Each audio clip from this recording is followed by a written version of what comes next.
Hello traders, এখানে trade নেওয়ার পেছনে কারণ আছে। এখানে সহজে আমি ট্রেড নিয়েছি, এখানে কেন ট্রেড নিয়েছি আমি এক্সপ্লেন করি। আমি আপনারা সবাই জানেন লিকুইডিটি প্লাস ফেয়ার ভ্যালু গ্যাপের উপর ট্রেড করি, যেটা হচ্ছে এসএমসি ট্রেডিং। মার্কেট কি করেছে? মার্কেট আমার টার্গেট হচ্ছে এটা, মার্কেট আমার টার্গেটকে হিট করেছে বাট ব্রেক করতে পারেনি।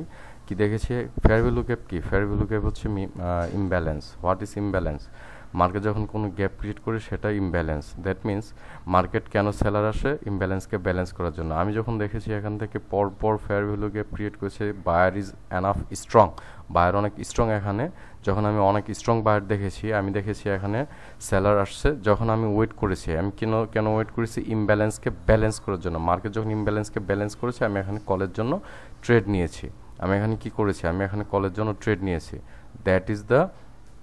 That is call the power of SMC, liquidity plus fair value gap. Market আমার লিকুইডিটিকে হিট করেছিল, ফেয়ার ভ্যালু গ্যাপ ক্রিয়েট করেছে, again fair value gap create করেছে, again fair value gap create করেছে। আমি কি করেছি? ফেয়ার ভ্যালু গ্যাপকে ইমব্যালেন্সকে ব্যালেন্স করার জন্য ওয়েট করেছি। যখন ওয়েট করেছি, এখানে ফেয়ার ভ্যালু গ্যাপ ক্রিয়েট করেছে, ইমব্যালেন্সকে ব্যালেন্স করেছে, আমি ট্রেড নিয়েছি। ঠিক আছে? That is call the power of fair value gap SMC trading. Clear? Not a price action. Clear? Try to learn real things, real knowledge. Thank you everyone.